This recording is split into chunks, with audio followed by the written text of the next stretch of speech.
Screen is visible to you or not? Yes, Yes, ma'am, ma'am, visible. visible. Visible? Yes, Okay. ma'am, Visible. visible. Ma'am Visible. हमने Yes. Work of sea waves तो कर लिया था पर उनकी definitions नहीं लिखी थी. सी वेव्स की डेफिन ओके सबसे पहले हम ये दो टॉपिक्स कंप्लीट कर लेते हैं, then we will write all the definition. Okay ma'am. Okay, so we have discussed about work of river, work of sea waves, and today we are going to start work of ice. We will discuss about this. Okay. Now, first of all, what are glaciers? Glaciers are rivers of ice which to erode the landscape by bulldozing soil and stones to expose the solid rock below. यानी glaciers क्या है? In simple language, we can say it is a river of ice यानी बर्फ की क्या है, एक तरह से रिवर है या नदी है, उसको हम क्या कहेंगे, glaciers. You can see the picture also, here it is the picture of glacier.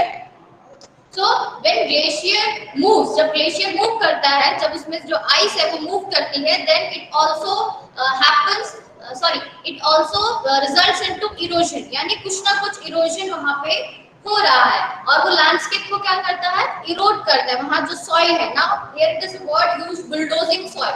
Bulldozing soil क्या होती है, ऐसी सॉइल, ऐसी मिट्टी जिसमें स्टोन्स भी हैं, स्मॉल पार्टिकल्स भी हैं, फाइन पार्टिकल्स हैं, थोड़े बड़े बड़े रॉक्स हैं. ये जो मिक्सचर है कुल मिला के that is known as bulldozing soil. Okay, so glaciers to erode the landscape by bulldozing soil and stones to expose the solid rock below. यानी कि ग्लेशियर्स जहाँ पे मूव कर रहे हैं, जहाँ पर बह रहे हैं, उनके नीचे जो रॉक्स प्रेजेंट है, उनका जो इरोड उन पे इरोजन प्रोसेस जो है वो हो रहा है. यानी रॉक्स के ऊपर जो भी सॉइल है, जो भी मटेरियल प्रेजेंट है, उसको ये ग्लेशियर क्या करता है, इरोड करता है. Glaciers carve out deep hollows there. As the ice melts, they get filled up with water and becomes beautiful lakes in the mountains. यानी glaciers है, mountains पे है. पिक्चर जैसे आप देख सकते हैं, यहाँ पे आपको white snow नजर आएगा, ice नजर आएगी. तो क्या होता है, ये ग्लेशियर्स जब इरोजन होता है इनमें, तो क्या करते हैं, डीप हॉलो यानी बहुत बड़े बड़े गड्ढे का फॉर्मेशन हो जाता है, बहुत डीप हॉलोज हो जाते हैं वहां पे. ओके, अब हॉलोज में क्या है, ऑब्वियसली वहां पे ग्लेशियर्स है तो आइस प्रेजेंट होगी, और जब टेम्परेचर थोड़ा सा इंक्रीज होता है, जैसे ही वहां गर्मी होती है, वार्म कंडीशंस होती है, तो वो आइस जो है वो क्या करती है, मेल्ट हो जाती है. और उन डीप हॉलोज में, उन गड्ढों में जो आइस है वो मेल्ट होने के बाद किसमें कन्वर्ट हो जाएगी, वाटर में. और वाटर से डीप हॉलो में वाटर है, that mean it forms the lake. एक ब्यूटीफुल लेक का फॉर्मेशन वहां पर हो जाता है. Okay, the material carried by the glaciers such as rocks, big and small, sand and silt gets deposited. यानी जो भी eroded material glaciers अपने साथ लाते हैं, वो क्या होता है, डिपॉजिट होता है. और डिपॉजिट होने के बाद क्या फॉर्मेशन होगा, ग्लेशियल मोरानीज का फॉर्मेशन होएगा by the deposition of eroded material. Okay, glaciers जो इरोजन लेके आ रहे हैं, इरोडेड मटेरियल लेके आ रहे हैं, उनका डिपोजिशन होने के बाद ग्लेशियल मोरानीज का फॉर्मेशन हो गया. इसकी पिक्चर मैं आपके साथ शेयर करती हूँ.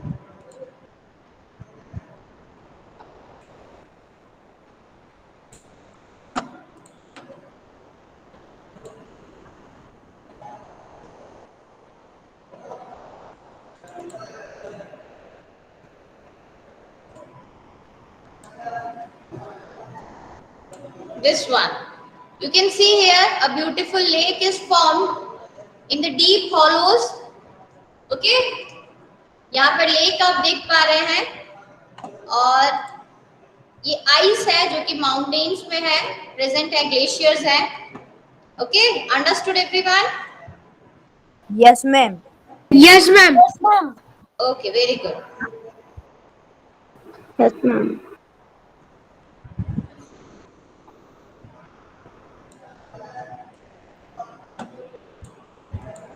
Okay, so this is the simple and very easy to understand. This is the small thing which describes us about the working of ice. यानी ice जो है, ice में movement होगा या glaciers में movement होगा, तो भी क्या होगा, erosion और deposition. ये दो चीजें ऐसी है जो continuous gradual process है, जो हमारी अर्थ में क्या है, चलते रहते हैं. और इन्हीं की वजह से क्या होता है, लैंड फॉर्म्स का फॉर्मेशन होता है. जैसे ग्लेशियर्स जो है, यहाँ पर ग्लेशियर्स में जो इरोजन और डिपोजिशन होता है, दे फॉर्म्स लेक्स, उससे लेक का फॉर्मेशन हो रहा है. ओके, ग्लेशियल मोरानीज का फॉर्मेशन हो रहा है. Okay, so these are some landscapes.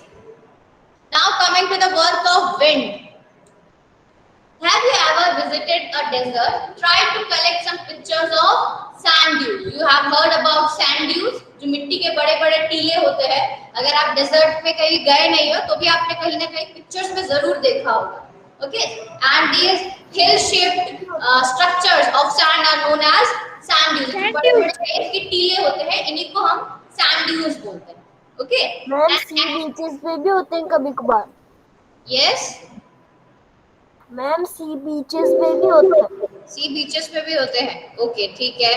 लेकिन जो सैंड ड्यून्स है वो मोस्टली डेजर्ट में ही प्रेजेंट होते हैं. वहाँ की जो बहुत ही फाइन सैंड होती है, बहुत ही बारीक मिट्टी होती है.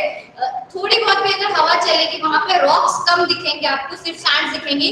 तो जैसे ही विंड ब्लो करती है, ठीक है, वो जो अपर लेयर है सैंड की उसको अपने साथ उड़ा के ले जाती है और कहीं ना कहीं जाके डिपॉजिट हो जाएगी वो सैंड. और जैसे ही वो डिपॉजिट होगी, it forms a low hill like structure. छोटा से पहाड़ की तरह स्ट्रक्चर बना लेती है डिपॉजिशन के बाद, और उसी को हम सैंड ड्यून्स बोलते हैं.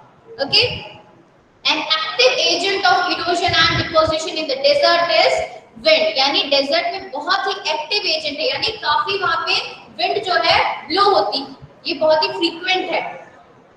In deserts, you can see rocks in the shape of mushroom, commonly called mushroom rocks. यानी वहाँ पे जो डेजर्ट में आप जो रॉक्स देखेंगे वो मशरूम रॉक्स की है. मशरूम तो सभी ने देखा होगा किस तरह की शेप होती है मशरूम की. कुछ इस तरह की, जिसका जो लोअर पार्ट है वो थोड़ा नैरो होता है और जो अपर पार्ट है थोड़ा सा वाइड होता है. ओके, इस तरह का कुछ स्ट्रक्चर है वहाँ की रॉक्स का. अब इसका रीजन क्या है? Why we find mushroom rocks in desert? क्या रीजन है इसके पीछे? Let's see. Winds erode the lower section of the rock more than the upper part. यानी जो winds है जब wind blow करती है, they erode the material present at the lower portion. यानी lower portion में जो भी material है वो क्या करती है? winds erode कर देती है, जबकि upper portion वाले को erode इतना नहीं कर पाती. ओके, अब यहाँ से ज्यादा erosion होगा तो ऑब्वियसली ये जो रॉक का साइज है वो क्या होगा? यहाँ से नैरो होता चला जाएगा. ठीक है, so this is the reason why we found mushroom rocks in desert areas. Therefore, such rocks have narrow base and wider top. When the wind blows, it lifts and transports sand from one place to another. You know very well about this. When it stops blowing, the sand falls and gets deposited in low hill-like structures. These are called sand dunes. Okay, I will show you one picture also. When the grains of sand are very fine and light, the wind can carry it over very long distances. जैसे मैंने अभी आपको बताया कि desert area में जो है वो बहुत ही फाइन सॉइल होती है, बहुत ही बारीक सॉइल होती है, जो कि हल्की सी हवा से भी बहुत ज्यादा लॉन्ग डिस्टेंस ट्रैवल करती है वो. या फिर हम ये कह सकते हैं बहुत ही लाइट वेट होती है. आपने सॉइल्स के टाइप पढ़े होंगे, टाइप्स ऑफ सॉइल. ठीक है, साइंस में ऐसी सॉइल जिसमें बहुत लार्ज पार्टिकल्स होते हैं, स्टोन्स का मिक्सचर होता है, और एक होता है फाइन सॉइल जिसको हम मोस्टली क्ले सॉइल भी बोलते हैं. ठीक है, बहुत ही फाइन पोर्शन होता है इसका. तो इस तरह की सॉइल जो है डेजर्ट में मिलती है, और क्योंकि बहुत ही फाइन सॉइल होती है तो जो विंड है इनको बहुत लंबे लंबे डिस्टेंस तक इनको ये लोग ट्रैवल कर पाते हैं. When such sand is deposited in larger areas, यानी अब ये सैंड क्या हो रही है? हिल लाइक स्ट्रक्चर नहीं बना के, हिल का स्ट्रक्चर नहीं बना के, बहुत ही लार्ज एरिया में क्या होगी? स्प्रेड हो जाएगी. These are called lewis. Large deposits of lewis is found in China. यानी सबसे ज्यादा डिपोजिशन जो है lewis का, यानी लार्ज एरिया में फैल जाना इस सैंड का, इसको क्या कहेंगे? lewis कहेंगे. Okay, understood everyone? Any doubt in this chapter? No, ma'am. Sand dunes की पिक्चर शेयर कर सकता हूँ? Let me share one picture with you.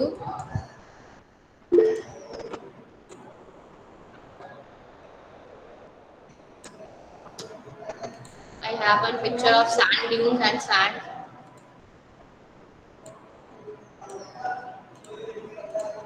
Here you can see this is sand dunes. Okay, ये जो wind blow करती है, हवा चलती है, इससे erosion और deposition जो दो process है उनका result है, they results into the formation of sand dunes. Okay, और ये desert areas में आपको देखने को मिलेंगे. Yes, again I am asking if you have any kind of doubt in this chapter, you can ask me because we have completed this chapter. कर सकता हूँ. Yes, Chirag.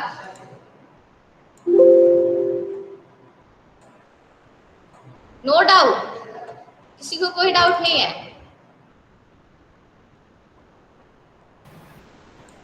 No doubt, ma'am. Okay, so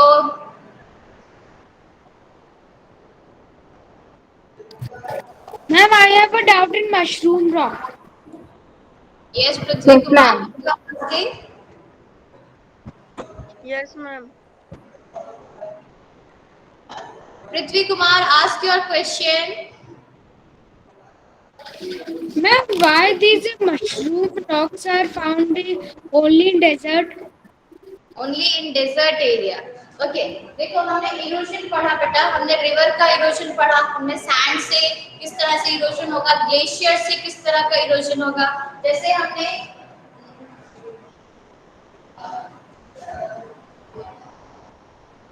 आपको पता है desert area में mostly जो large portion है वो किससे कवर्ड होता है, सैंड से. ओके, रॉक्स जो है बहुत कम देखने को मिलते हैं वहां पे. So obviously just suppose this is a rock, ये एक तरह का रॉक है किसी भी शेप का, यहाँ पर सैंड है. ठीक है, this all area is covered with sand. Okay, जब भी विंड ब्लो होगी, जब भी हवा आएगी, हल्की हवा या तेज हवा, कुछ भी हम कह सकते हैं कि ये सैंड जो है इरोड होगी, यानी फ्रिक्शन होगा यहाँ, राइट. यहाँ पे इसकी रॉक जो इसका सरफेस है, रॉक का सरफेस और सैंड का सरफेस, इस पोर्शन में क्या होगा, ज्यादा इरोजन होगा because they are in contact. Sand और जो रॉक का सरफेस है ये कांटेक्ट में है, तो यहाँ पे फ्रिक्शन की वजह से यहाँ पे ज्यादा इरोजन होता है as compare to the upper part. Okay, यहाँ पर इरोजन की संभावना कम है जबकि यहाँ पर ज्यादा है. इसीलिए जो लोअर पार्ट है ये इरोड होता जाता है and it will become narrow and forms a mushroom like structure. Understood, Prithvi Kumar? Yes, ma'am. Yes, ये प्रोसेस कितने टाइम में होता होगा? yes, उत्कर्ष. मैम ये प्रोसेस कितने टाइम में होता होगा? बेटा बहुत टाइम में, ये मिनट का, एक मिनट का है, एक सेकंड का काम नहीं है, मिलियंस ऑफ इयर्स लगते हैं, बहुत ज्यादा टाइम लगता है इसमें. हम इसको कैसे हम इस पे रिसर्च करते हैं, साइंटिस्ट हैं, काफी टाइम लगता है. Yes Chirag, do you want to ask anything? Ma'am फिर तो इसमें जनरेशन बहुत सारी निकल जाती होगी. I am unable to hear you. Please repeat your answer or repeat your question.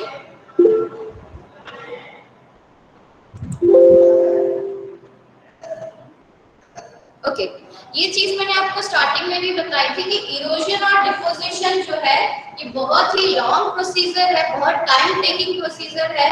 इसको हम ऐसा नहीं कर सकते कि हम उसको ऑब्जर्व कर रहे हैं रेगुलरली 5 इयर्स तक, 7 इयर्स तक, तो उसको भी हम मेजर नहीं कर सकते. जस्ट सपोज अगर आप चाहो कि मैम हमने एक रॉक देखा या एक पत्थर, स्टोन, कुछ भी देखा, हम देखते हैं उसको ऑब्जर्व कर रहे हैं काफी ईयर से, तो उसमें शायद आपको बहुत ही नेग्लिजिबल डिफरेंस नजर आएगा कि मैम इसमें तो कुछ हुआ ही नहीं, ना तो डिपोजिशन हुआ, नहीं इरोजन हुआ. तो 1 या 2 साल या 5 साल की बात नहीं है, ये millions of trillions of years लगते हैं इन लैंडस्केप्स के फॉर्मेशन में, इरोजन में और deposition. Okay, so we completed this chapter, so we are moving to the textual exercise question. Let's discuss about them. Yes, so first question is why do the plates move? Plates move क्यों करती है?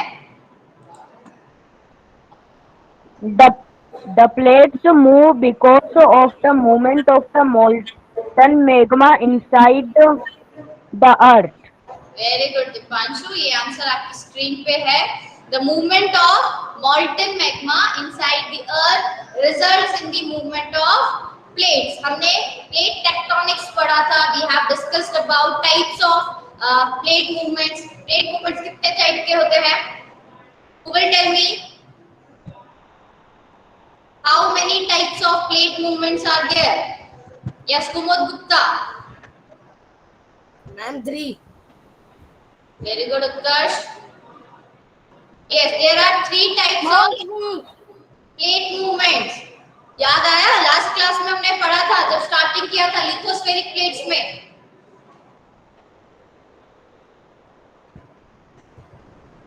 Notes नहीं बनाए होंगे ना, इसीलिए याद नहीं। Don't worry, I will share the notes of that also. Okay, coming to the next question, what are exogenic and endogenic forces? One by one will answer. I will ask one by one. Ma'am, Yes, active Ma'am. volcano. I said I will ask आपने one by तो one. ऐसे sharing No, nobody will answer. जिससे पूछा जाएगा सिर्फ वही answer देगा. So this chance goes to Adarsh Tiwari. Adarsh Tiwari, first of all, tell me what are exogenic forces?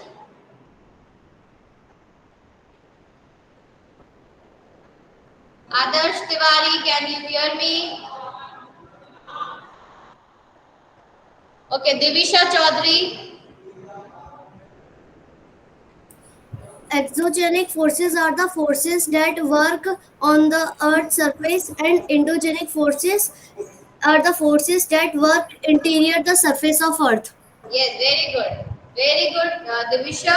So simply, exogenic forces are the forces which act on the Earth's surface. Earth की surface पे जो forces act होते हैं, that are known as exogenic forces. And similarly, the forces acting inside the or interior of the Earth are known as endogenic forces. Very good. इसमें कोई doubt नहीं होगा. We have discussed about this also. Next is, what is erosion?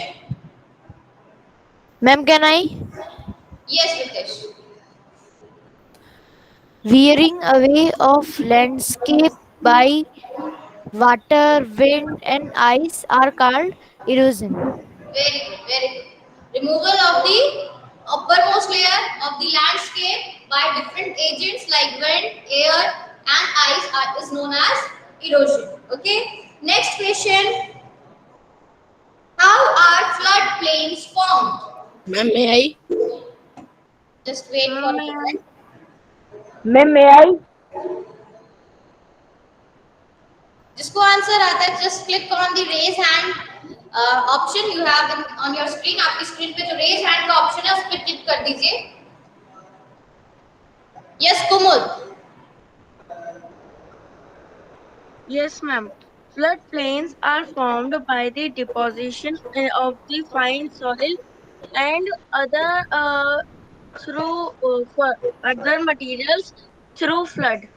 Yes, very good. When a river overflows its bank, it results in the flooding of the area surrounding it. When it floods, it deposits a layer of fine soil and other material called sediments, thus forming a fertile layer of soil. या फिर simple words में हम कहना चाहें तो flood के बाद में जो plain areas है वहां पर fertile soil का deposition हो जाना. That is known as, that results into the formation of flood. Okay. Next question is, what are sand dunes? Ma'am, may I? Yeah, ma'am, may I? No. Any other student who want to answer?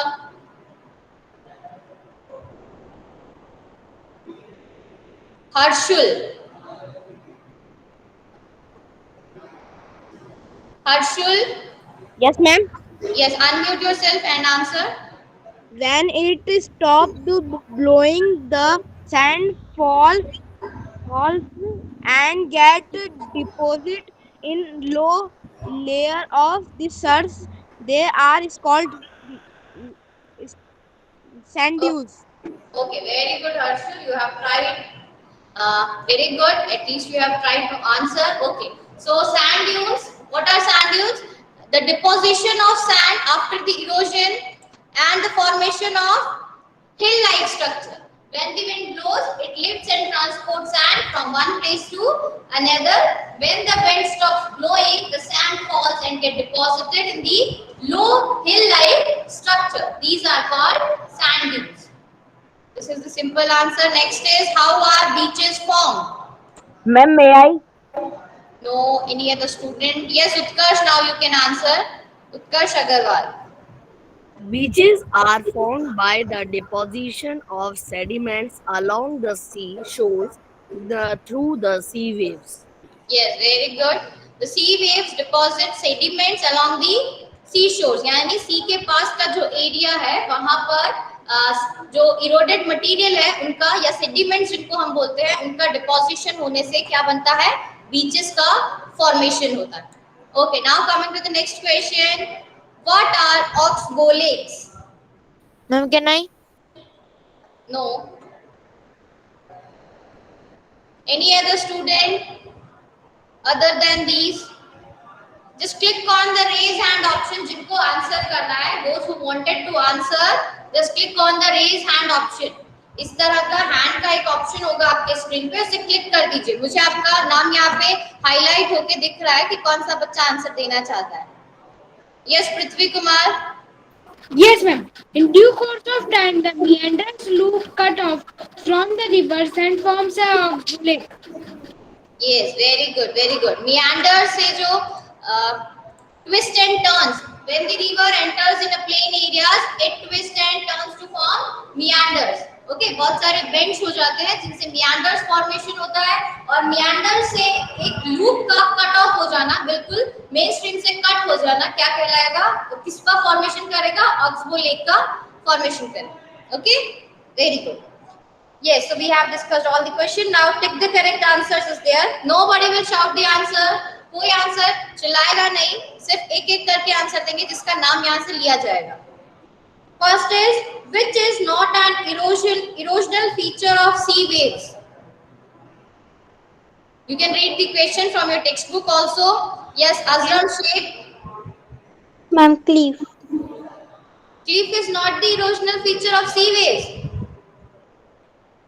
Read the question. Ma'am, sea cave. Ma'am, beach. Yes, it is beach. Sea wave से कौन सा erosional feature नहीं है, यानी सी waves में जो erosion होता है, डिपोजिशन होता है, उनसे क्लिफ का फॉर्मेशन होता है, उससे सी वेव का सी केव का फॉर्मेशन होता है, सी आर्च का फॉर्मेशन होता है, बट बीच का फॉर्मेशन नहीं होता है. Okay, next is the deposition feature of a glacier. Ma'am moraine. Ma'am moraine. इस तरह से आंसर नहीं करना है उत्कर्ष. कितनी बार आपको इंस्ट्रक्शंस दिए हैं? I am asking you I am giving you chance ना, मैं आपको चांस दे रही हूँ. Don't behave like this. Yes, it is moraine. Next is which is caused by the sudden movement of earth, volcano, folding और flood plains. Neerav. Volcano. Yes, Neerav, repeat your answer. Volcano. Yes, very good. It is volcano. Moving to the next question. Mushroom rocks are found in Tapshil.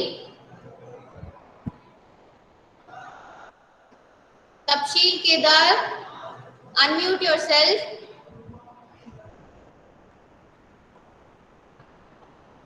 Okay, desert. Okay, yes, very good, Tapshil. Next is oxbow lakes are found in glaciers, river valleys or deserts. Yes, Kavya. Ma'am, river valleys. Very good. We have discussed about each and every topic, so I don't think any student have any kind of doubt in this, right? Now there is some match the following. We can't discuss match the followings over here. So moving to the next question, give reasons. First one is some rocks have a shape of a mushroom. Why? What is the reason behind this?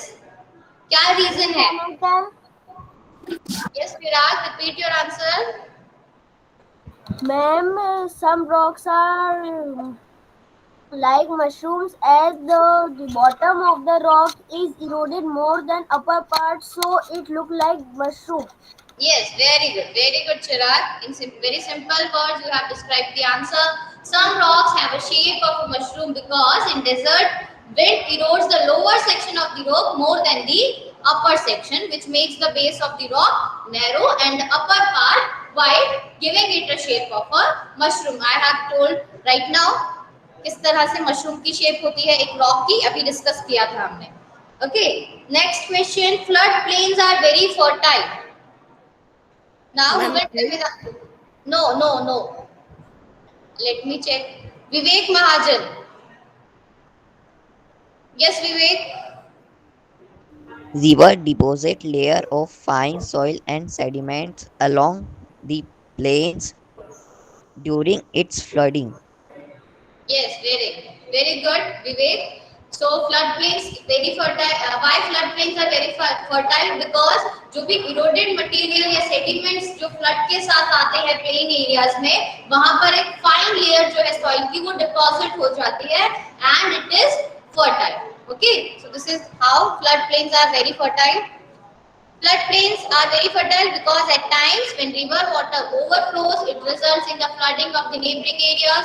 This deposits a layer of fine soil. सिर्फ ये reason इसका ये है कि जो fine soil है river के अंदर जो प्रेजेंट होती है फाइन सॉइल, वो फाइन कैसे हो जाती है? क्योंकि उसमें सॉइल रिवर का जो पानी है वो फ्लो करेगा तो उसमें जो रॉक्स और स्टोन्स हैं वो क्या होते हैं, उनका इरोजन होता रहता है, वो ब्रेक डाउन होते रहते हैं, वो टूटते रहते हैं और वो जो सॉइल है उसको वो क्या बनाते हैं, फाइन बना देते हैं, बिल्कुल बारीक बना देते हैं। आपको पता है जो क्ले सॉइल्स होती हैं वो काफी ज्यादा फर्टाइल होती है या फिर एग्रीकल्चर के लिए अच्छी होती है, तो इसीलिए जो फ्लड प्लेन्स हैं वो फर्टाइल इसलिए बन जाता है क्योंकि जो सेडिमेंट्स हैं जो फ्लड के थ्रू प्लेन एरियाज तक पहुंचते हैं उसमें फाइन सॉइल प्रेजेंट होती है। Okay, next is sea caves are turned into stacks. Sea caves जो है स्टैक्स में कैसे बदल जाते हैं या what is the reason behind it?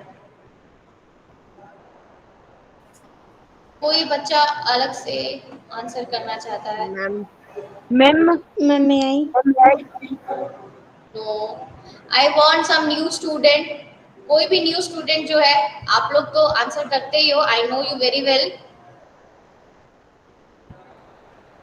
Bhavika Gahlot, Ankita Kumari, Adarsh, Dhemant, where is Dhemant? Is not answering today. Manish, Sunidhi Parashar, अपूर्व,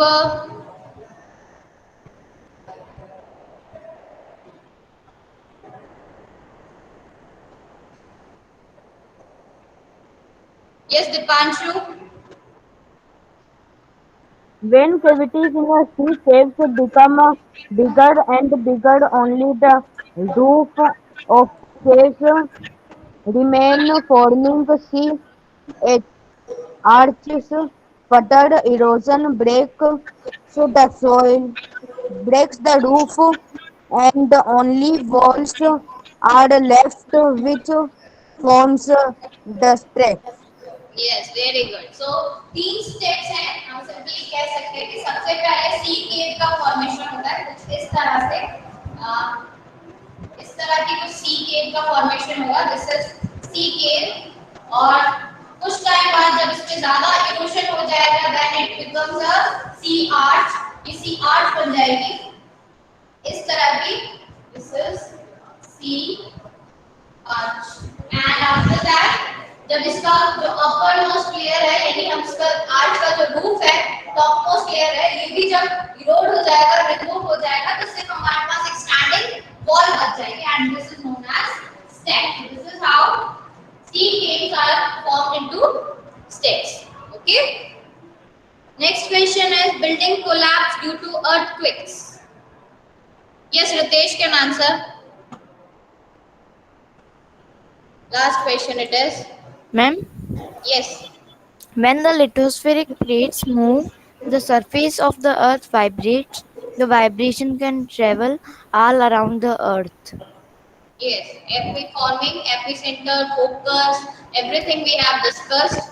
ठीक है, और जहाँ पर एपिसेंटर होता है it is the area which is very sensitive to the vibrations. वहाँ पे बहुत ज्यादा वाइब्रेशंस प्रोड्यूस होते हैं और वहाँ पे मूवमेंट बहुत ज्यादा होता है, सडन मूवमेंट, इसीलिए जो बिल्डिंग्स है वो कोलैप्स हो जाते हैं। Okay, so here we end this chapter.